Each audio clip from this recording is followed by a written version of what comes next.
ดให้ภัยเรื่องใดนอเทวดาเป็นหยังปล่อยสายทลาไหลมาท่วมปัตตภีท่านหูอยู่บ่สาวลาวความเศร้าโศกีนำท่วมหลายสถานที่เหตุให้มีปัญหาเลือหลายนำท่วมทงนาไหลมาจนหอดเงินสาลีตนเด้ผู้เป็นลูกหลานนำท่วมบ้านสิอยู่จังใดเสื้อผ้าอาภรณ์มุงมอนคงพังทลายพี่น้องน้องนำตาไหลหัวใจก็แสนเมื่อยล้าฝากเพลงไปหาถึงแม้นว่าเฮาห่างไกล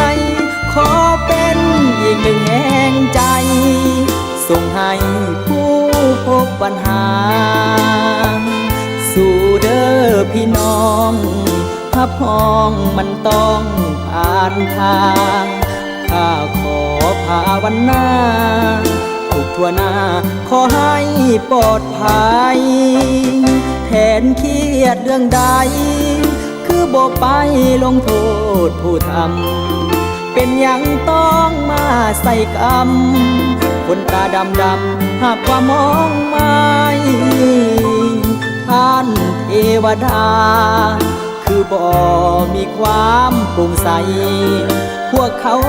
ทำผิดเรื่องใดท่านจึงได้ใส่โทษมหันต์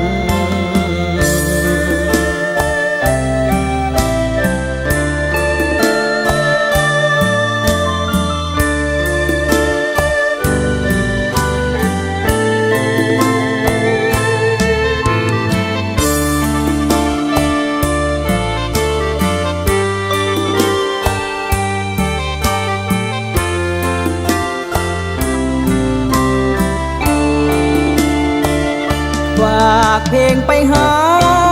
ถึงแม้นว่าเฮาห่างไกล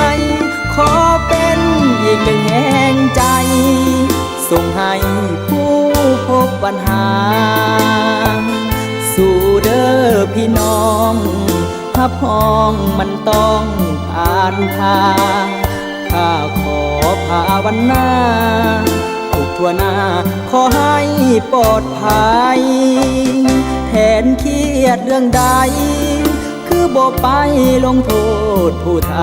ำเป็นอย่างต้องมาใส่กรรมคนตาดำหากว่ามองไม่ท่านเทวดาคือบ่มีความโปร่งใสพวกเขาทำผิดเรื่องใดท่านจึงได้ใส่โทษมหันต์